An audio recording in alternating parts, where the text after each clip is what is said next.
de laboratorio. Bueno, entonces, en el examen clínico, primero tenemos que buscar los signos de hiperandrogenismo. Ya los mencionamos: hirsutismo, acné, seborrea, caída del cabello.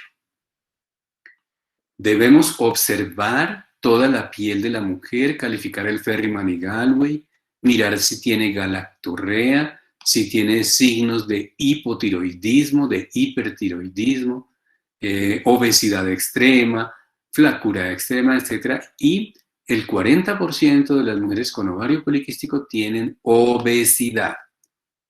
Y tenemos que medir la cintura. Recuerden, en la charla de ayer, para medir la cintura y considerar que si es mayor a 80 centímetros en general en las mujeres o de 84 centímetros en la población colombiana, significa que hay obesidad central o visceral. Medir la presión arterial, medir la glucosa, la insulina basales y el perfil lipídico. Miren que todo es similar a lo que se habló ayer sobre la fisiopatología de la resistencia a la insulina.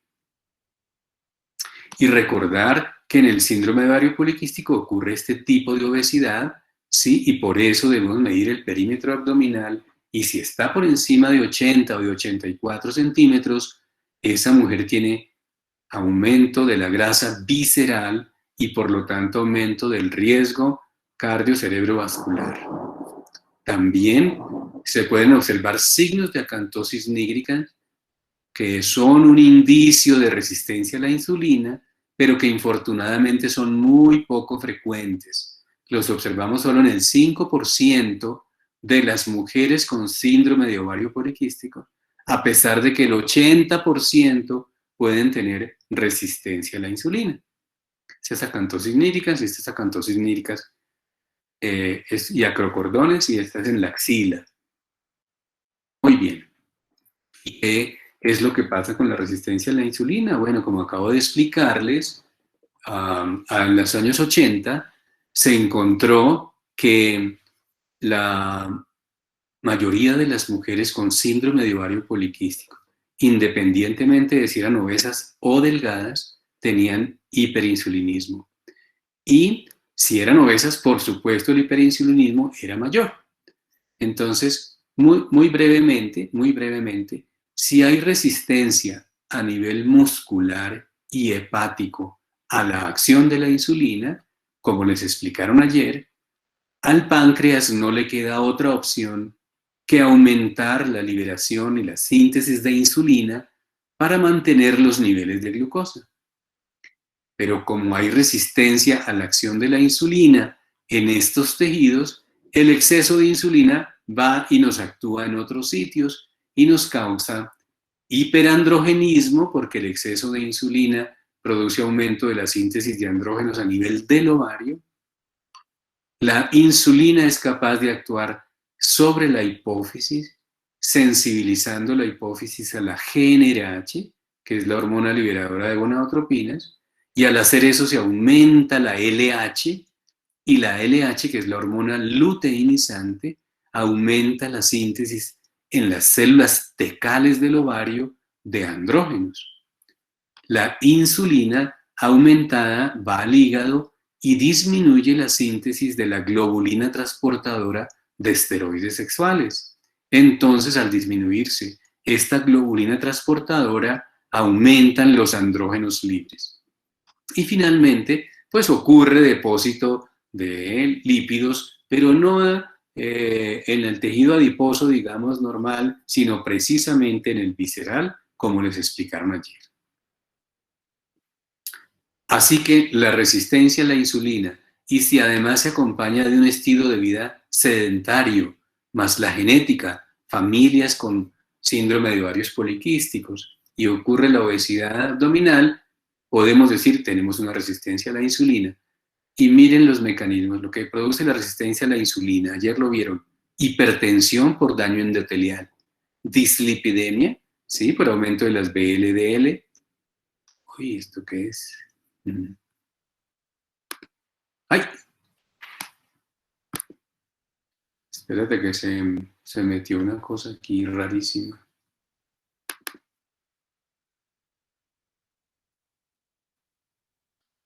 Mm.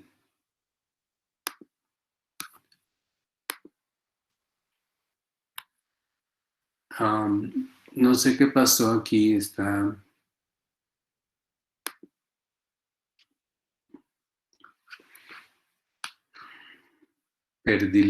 perdí la pantalla aquí, pero no sé por qué.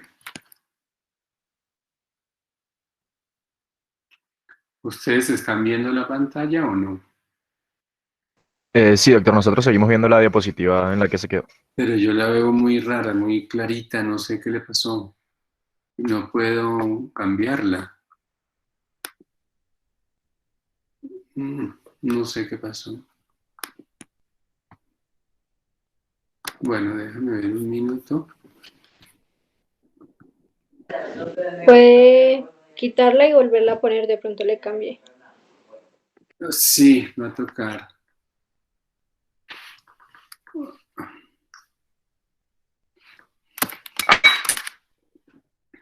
A ver, voy a dejar de presentar y lo volvemos a hacer. Bueno,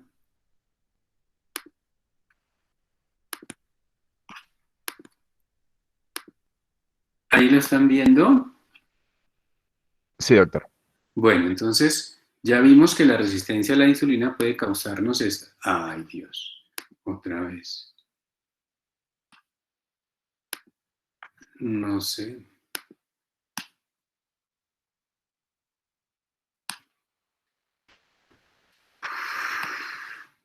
Un momento, otra vez. No sé qué está pasando, pero ocurre una cosa extraña ahí cuando les voy a mostrar.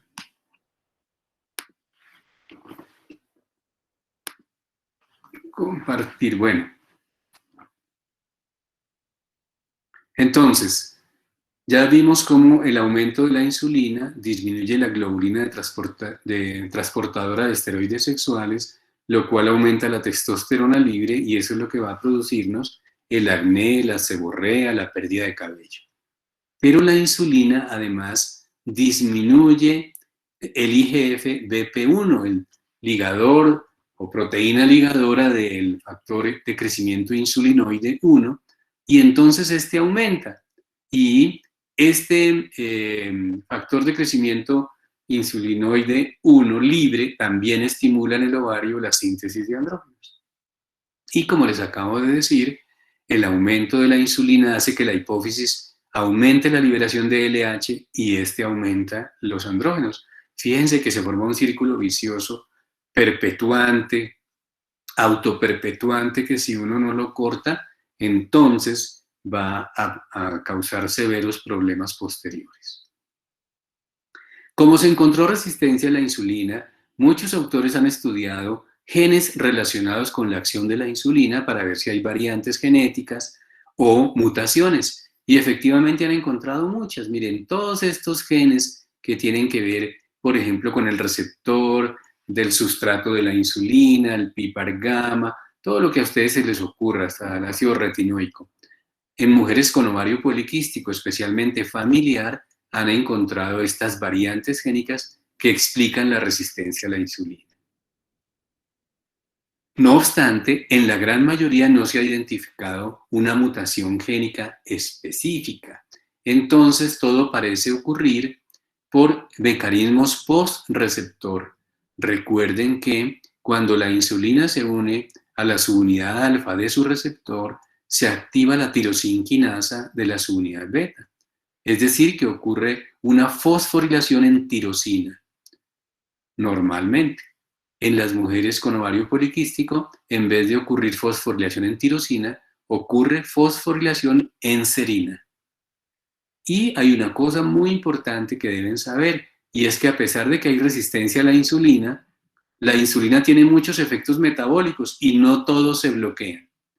Bueno, eh, aquí está la vía de la glucogenogénesis, de la síntesis proteica, porque es anabólica, de la división celular, y aquí está la vía de la esteroidogénesis. Y esta vía, que es mediada por el inositol glicán, no se inactiva a pesar de la resistencia a la insulina, y entonces el exceso de insulina aumenta la síntesis de hormonas esteroideas, especialmente masculinas, andrógenos.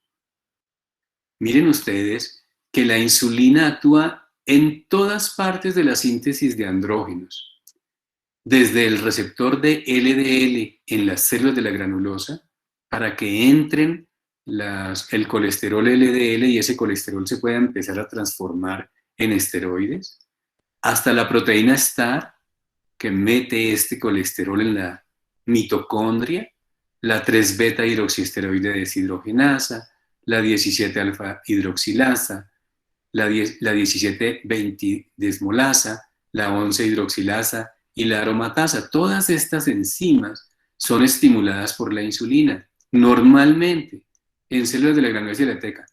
Así que cuando la insulina se aumenta demasiado, pues ni hablar, se aumenta la síntesis de hormonas a nivel del ovario, fundamentalmente andrógenos, actuando en conjunto con el IGF-1 y en conjunto con la LH.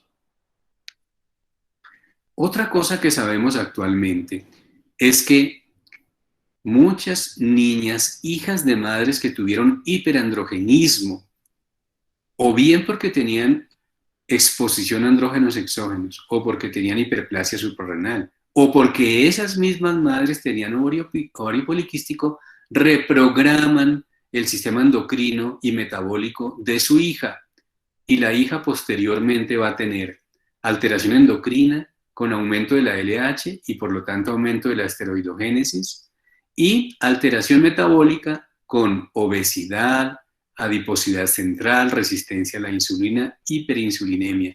Es decir, que si desde la vida intrauterina el feto femenino, también el masculino, pero estamos hablando de mujeres, está expuesto a exceso de andrógenos fetales, porque la mamá se los transfiere porque ella es hiperandrogénica, ocurre esta reprogramación y al final la niña tendrá también signos de hiperandrogenismo, obesidad central, ovario poliquístico, diabetes, hipertensión, etc. Entonces, como ustedes han observado, al tener este mecanismo central, pues el síndrome de ovarios poliquísticos tiene riesgos y los han medido. Miren, primero, síndrome metabólico, 34%, desde 9% hasta 34% de las mujeres con síndrome de ovarios poliquísticos tienen síndrome metabólico, que ayer se los definió la doctora Angélica. ¿Y por qué es esto? Miren, porque los andrógenos que están aumentados en estas mujeres son capaces de estimular en la grasa visceral la producción de enzimas que tienen que ver con la síntesis de andrógenos. Entonces se forma otro círculo vicioso.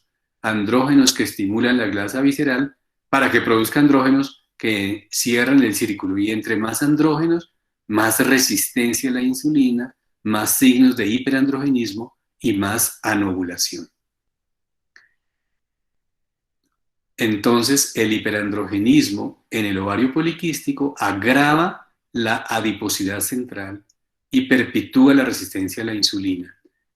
La resistencia a la insulina y la adiposidad central aumentan todos estos intermediarios de inflamación, desde la PCR, las interleucinas, el factor de necrosis tumoral, proteínas de adhesión, selectinas.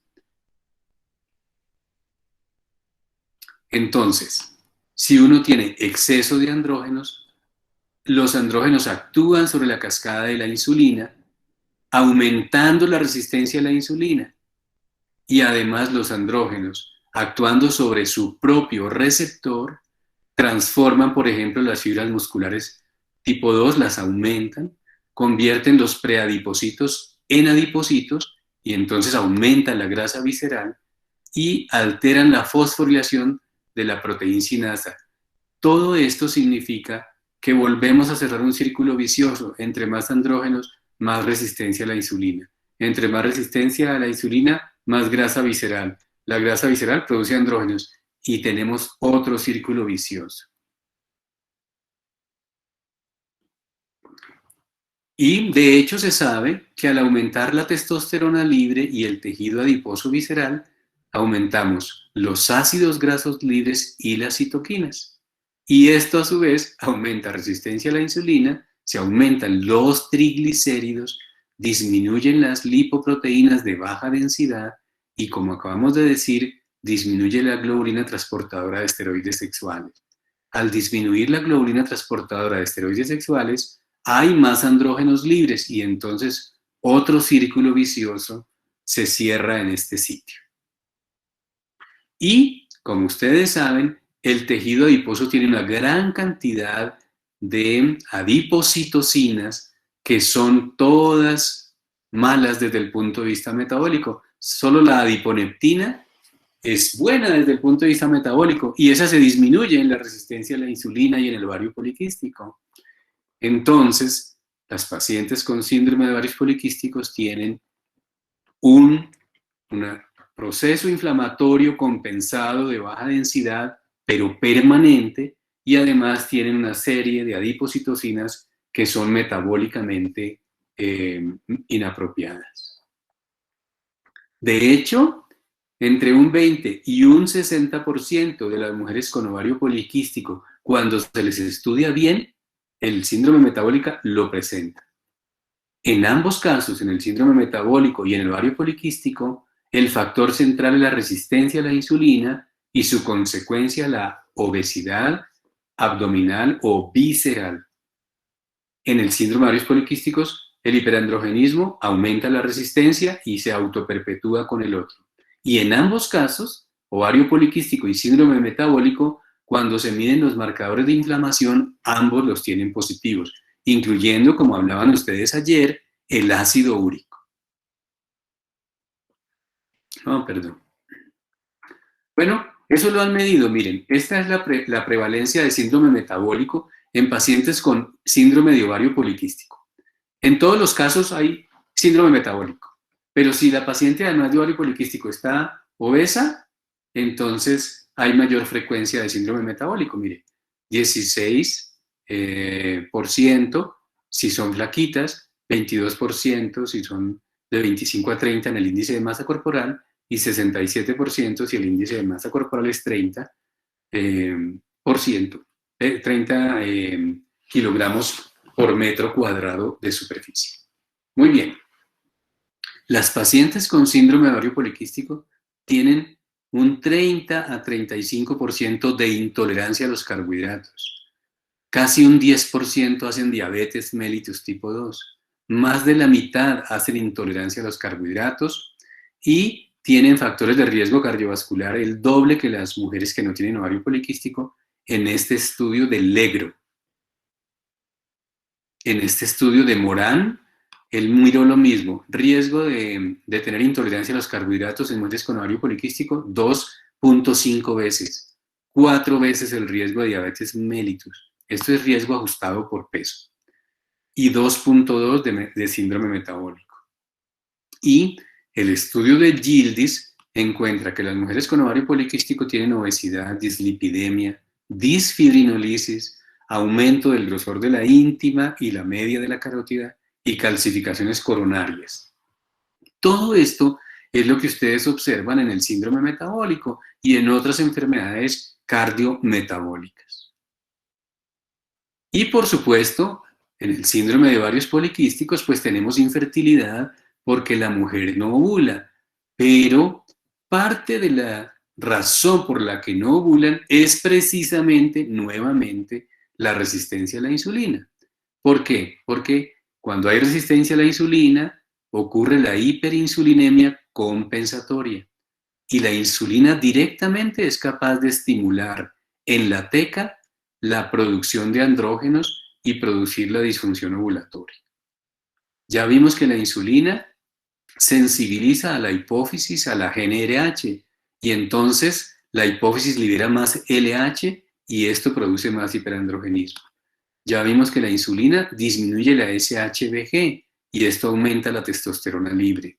Ya vimos que disminuye la proteína ligadora de IGF-1 y eso aumenta la síntesis de andrógenos. Sabemos que la insulina hace que la grasa periférica de la mujer aromatice periféricamente los andrógenos a estrógenos. Entonces se produce un un poco de estrógenos, pero tónicamente elevados y no cíclicos que alteran el ciclo menstrual.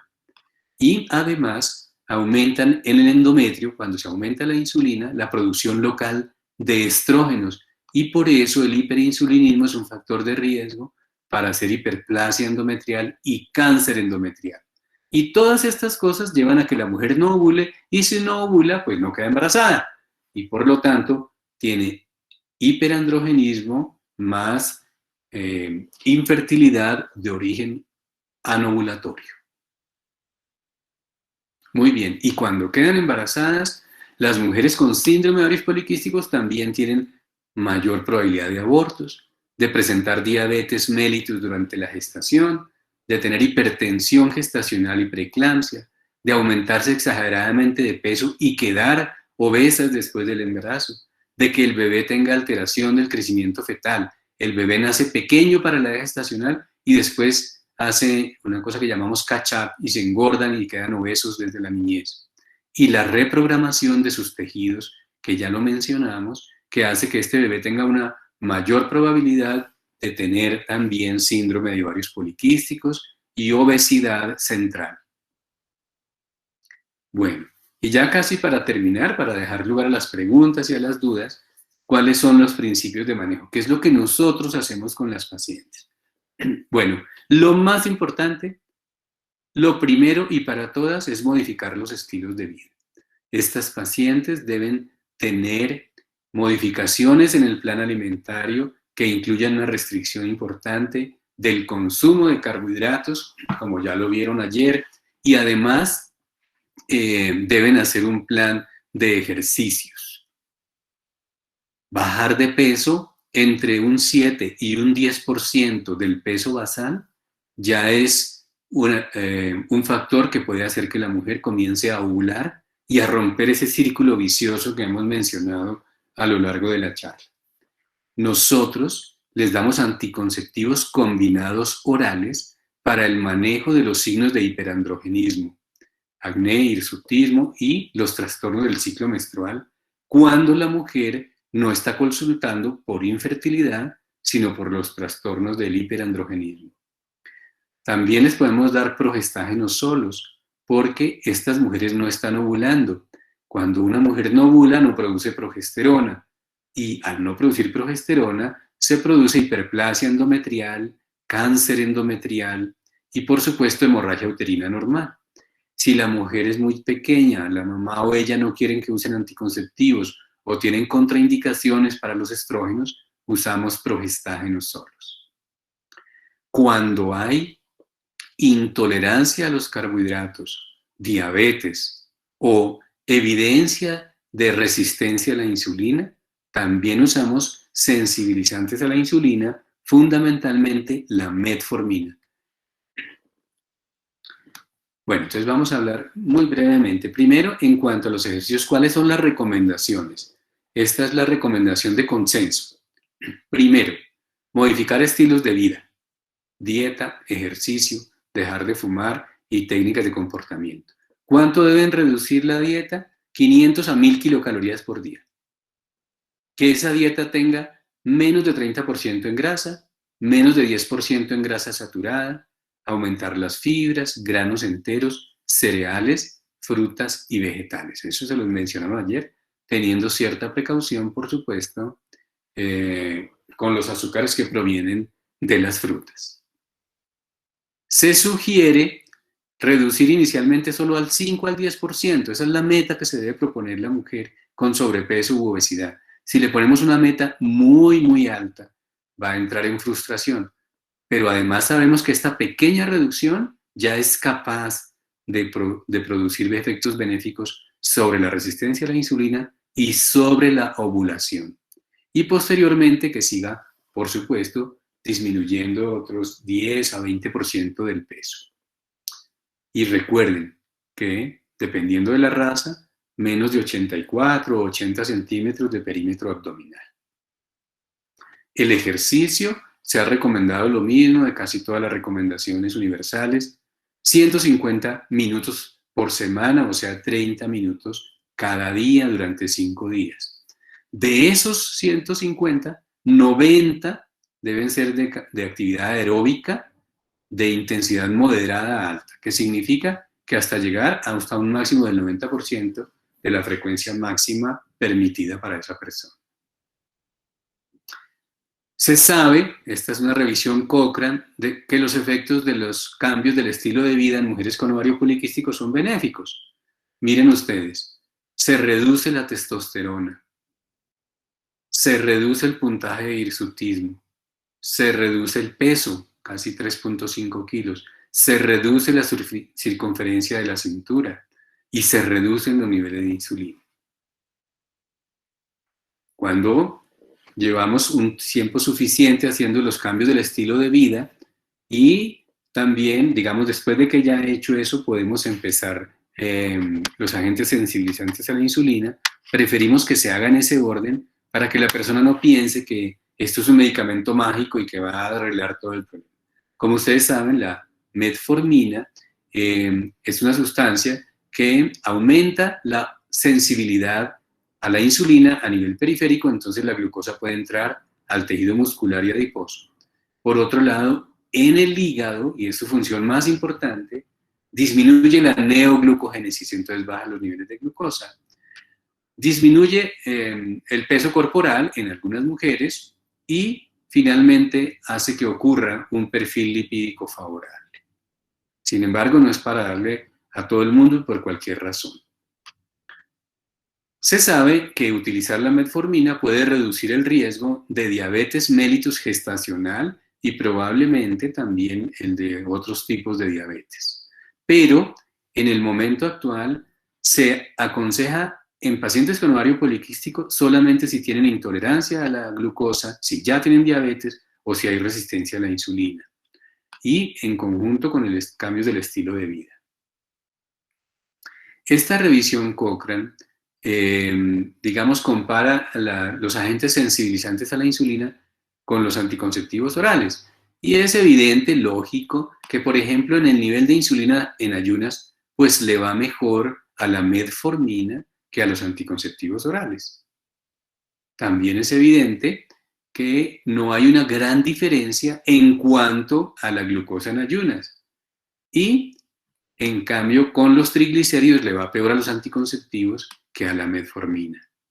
Pero en cuanto a los efectos estéticos, el hiperandrogenismo, el acné, el hirsutismo, la metformina está muy por debajo de los anticonceptivos combinados orales.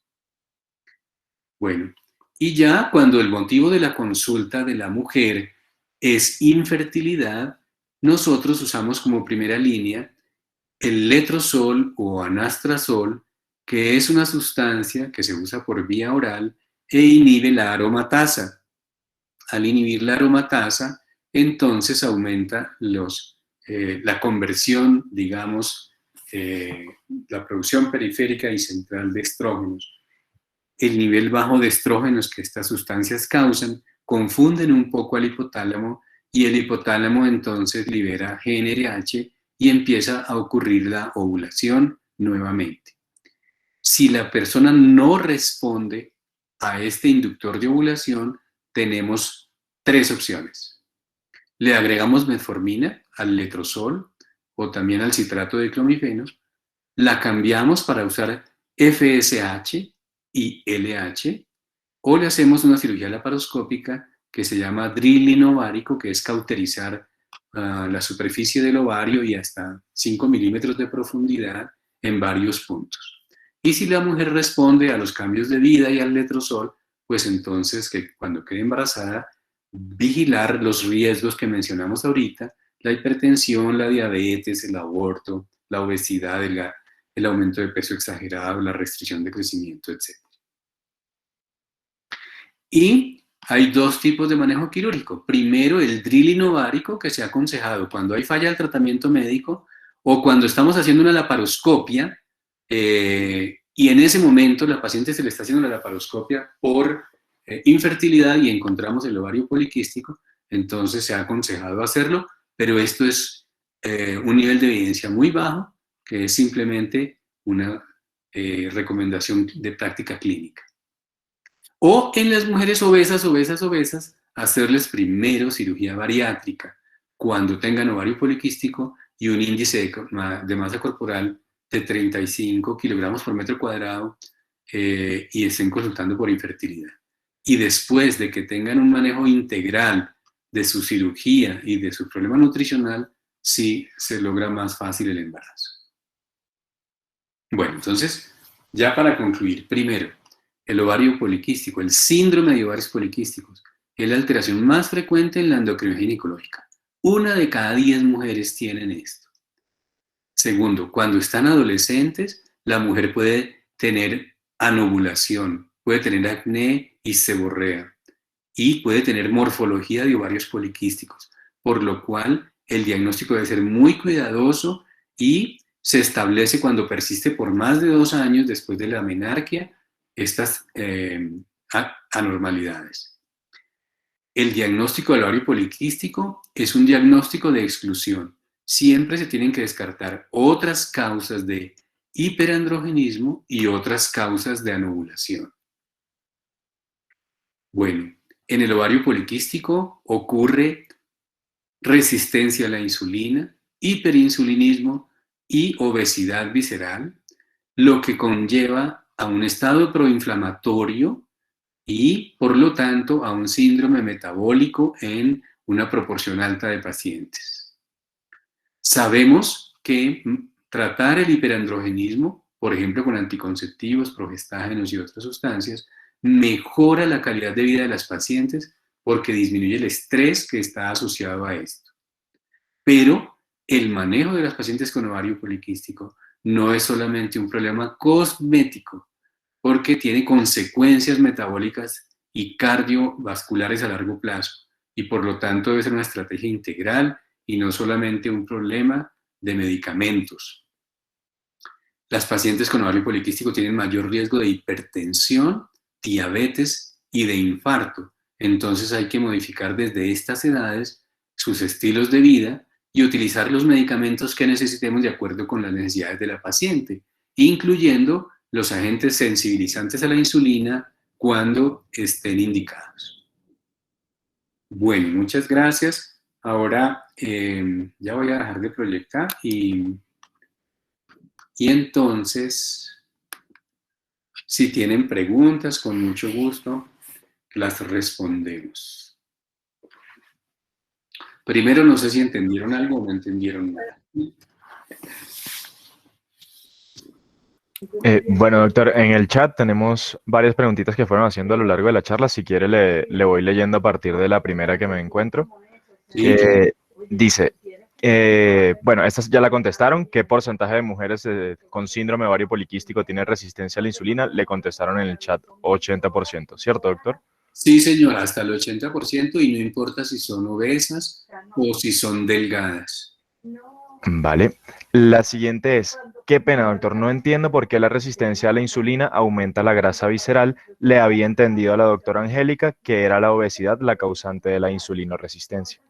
Ah, sí, bueno, esa pregunta es muy importante porque es un círculo vicioso en el cual no se ha identificado cuál es primero, cuál cosa es primero. Bueno, entonces es muy importante saber que uno puede empezar por obesidad y terminar en la resistencia a la insulina, o empezar por la resistencia a la insulina y terminar en obesidad porque es un círculo vicioso. Y voy a dar un ejemplo. Supongamos que tengamos una mujer o un hombre joven que por la vida sedentaria decidió sentarse a comer hamburguesas y a responder todo por internet y a ver televisión sin pararse ni siquiera a cambiar. Este joven o esta joven no tienen resistencia a la insulina inicialmente ni obesidad. Al estar haciendo esta vida sedentaria y un estilo de vida desfavorable, empieza a aumentar su tejido adiposo y empieza a hacer resistencia a la insulina. Entonces ahí el mecanismo es evidente que tenemos la resistencia a la insulina como consecuencia de la obesidad. Pero también tenemos pacientes con síndrome de ovarios poliquísticos delgadas, aunque son la minoría. En estas delgadas, que cuando se les hace inclusive densitometría DEXA, no tienen exceso de grasa visceral, tienen resistencia a la insulina. Entonces mira que aquí la resistencia a la insulina el mecanismo primario fue el hiperandrogenismo y no la grasa. Con el tiempo, estas mujeres, si no se cuidan, van a tener sobrepeso y obesidad. O sea que primero ocurrió la resistencia a la insulina. Entonces, la pregunta es muy importante porque hay un círculo vicioso y no se sabe qué fue primero. En algunos casos es evidente, en otros no.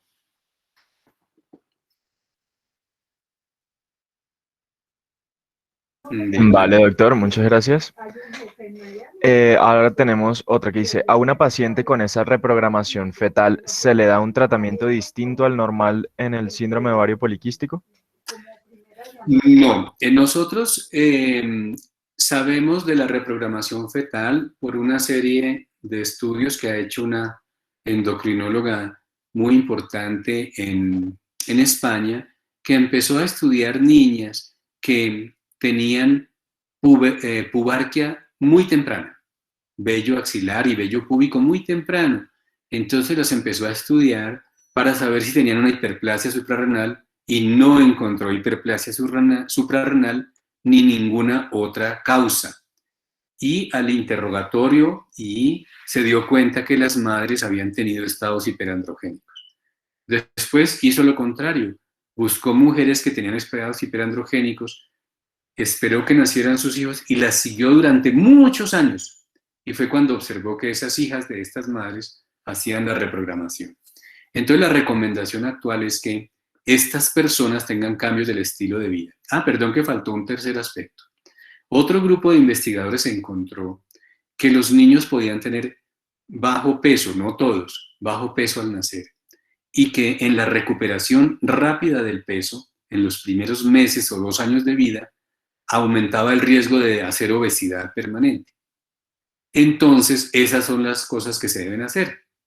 Estos niños todos deben ser sometidos a un estilo de vida saludable desde la niñez y ponerlos en planes de vida con ejercicios, actividad física, restricción de carbohidratos, etcétera, para modificar un poco los factores modificables.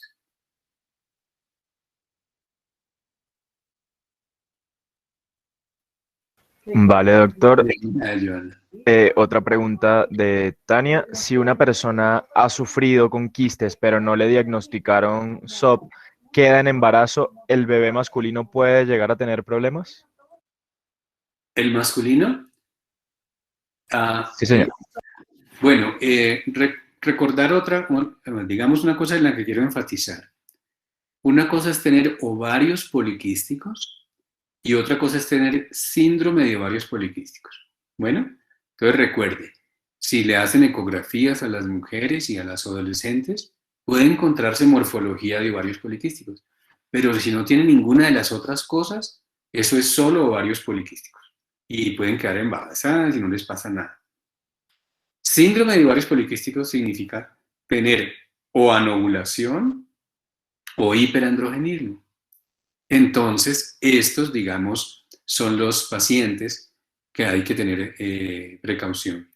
La reprogramación fetal también puede ocurrir en los fetos de sexo masculino, porque recuerde que la reprogramación afecta el eje hipotálamo hipófisis ovario, aumentando la LH, lo cual puede producir pubarquia, adrenarquia precoz, y aumentando la resistencia a la insulina. Y en los hombres, la resistencia a la insulina puede ser incluso peor, ¿sí? Precisamente porque tienen andrógenos. Entonces, sí puede haber reprogramación tanto en las niñas como en los niños.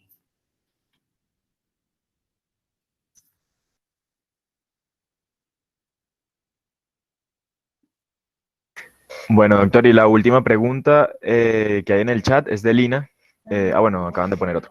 Bueno, la de Lina es, teniendo en cuenta la relación tan afín entre el síndrome metabólico y el SOP, ¿podríamos considerar un síntoma de síndrome metabólico en las mujeres la oligomenorrea, amenorrea, polimenorrea, o es demasiado impreciso?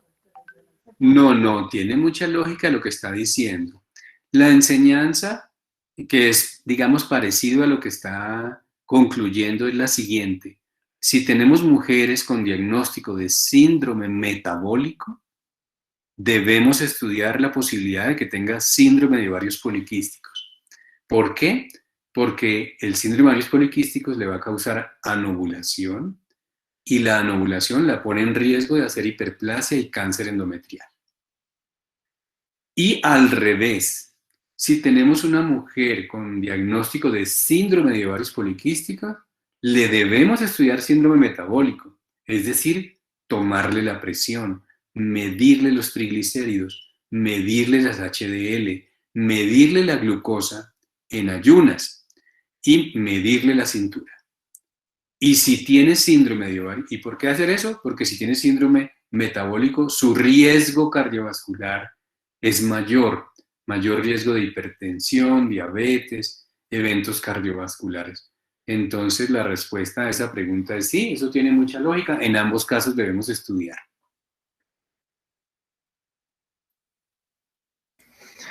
Bueno, otra pregunta de Alejandro Viveros. Es que yo leí que había una mayor incidencia de afecciones respiratorias en paciente con SOP. ¿Esto se debe a las condiciones de obesidad o tiene alguna otra explicación fisiopatológica? No, sí puede ser por eso. ¿Recuerdan el SAJOS que les mencionaba ayer la doctora Angélica? Puede ser la misma fisiopatología. Bueno. Listo, entonces, doctor, ya no tenemos más preguntas por el chat. No sé si alguien más tenga alguna pregunta, puede abrir el micrófono y realizarla. Sí, yo tengo una pregunta. Lo que pasa es que una paciente, ¿no? Entonces a ella no le diagnosticaron el síndrome de ovarios poliquísticos, pero según lo que el diagnóstico del doctor, es demasiado probable que lo tenga. Ajá. Porque ella no se realizó los exámenes pertinentes, o sea, solamente fue como una vez y le dijeron que le tomaron una ecografía y pues como que no volvió, pero igualmente continuó con lo mismo. Entonces, ella quedó embarazada y el bebé sí viene más chiquito. O sea, le dijeron que como que no era malformación, sino que venía mucho Con más chiquito. Ajá, restricción de crecimiento, sí. sí, y entonces ella es flaca, pero, o sea, cuando entró al tercer trimestre del embarazo, ella empezó a engordar y subió 17 kilos, así como casi en 2 meses, lo subió súper rápido. El Sí. niño, cuando nazca, va a tener problemas de obesidad. No necesariamente al nacer. Él lo que tiene es una restricción de crecimiento y lo más probable es que cuando nazca tenga bajo peso. El riesgo es después de nacer, cuando se hace el catch-up, que significa que no, como el niño está chiquito, entonces se ponen a darle exceso de calorías para que recupere lo que no había ganado en la vida intrauterina. Entonces mamás, padres, tíos, abuelos y todos le ponen a darle comida al niño para que se engorde, y eso es lo que llamamos catch-up, o sea, recuperación. Y si eso se hace, es cuando aumenta el riesgo de obesidad de ese niño desde la niñez y de todo lo demás, de síndrome metabólico, etc. Entonces, digamos, ahí la precaución es que al niño que nace con restricción de- del crecimiento, lo que hay que hacer no es engordarlo inmediatamente nace ni nada por el estilo, ¿no? Nada. ¿Sí? Hay que hacer un estilo de vida muy saludable. Bueno. Ok, o sea que la recomendación para la madre sería ese, llevarle un estilo de vida saludable al bebé.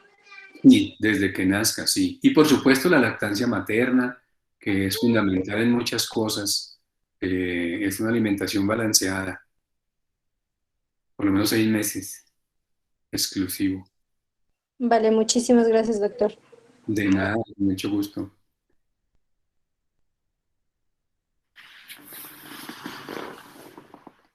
Bueno, si no hay más preguntas, una anotación, Omar.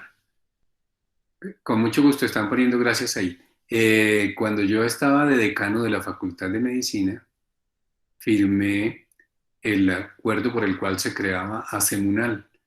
A mí me tocó la firma de esta asociación, así que estoy muy contento de haberlo hecho, de haberlo firmado y ahora de haber tenido la oportunidad de colaborar también con una de las charlas. Así que me alegro mucho, los felicito por esta iniciativa y que les vaya bien en todo de aquí en adelante. Muchas gracias, doctor. Sí, de hecho, eso fue uno de los puntos que salió cuando surgió la idea, hablando con el comité pues, organizador, y pues ellos me dijeron, no, háblese con el doctor Ruiz, él ya ha trabajado con nosotros, él muy probablemente esté dispuesto a colaborarle, entonces eso fue una de las principales razones también, porque ya lo conocen de parte del comité organizador, doctor. Sí, gracias. Muchísimas gracias, doctor. De verdad, la charla fue muy interesante, muy buena. Me parece que también los temas quedaron bastante claros. Eh, Bueno, me alegro y mucho y más nada que agradecerle, doctor, de verdad, por su participación en este momento. Y bueno, a pesar de la situación que estamos a nivel nacional, pues es importante ir retomando ciertos espacios, ir promoviendo un poquito pues el estudio y el conocimiento y pues estos temas que tanto aquejan y tanto se presentan en la clínica y a veces olvidamos son los principales, ¿vale? Muchísimas gracias, doctor. bueno, muchas gracias a ustedes por haberse conectado y haber escuchado la charla. Chao, pues. Hasta luego, doctor. Muchas gracias. Hasta luego.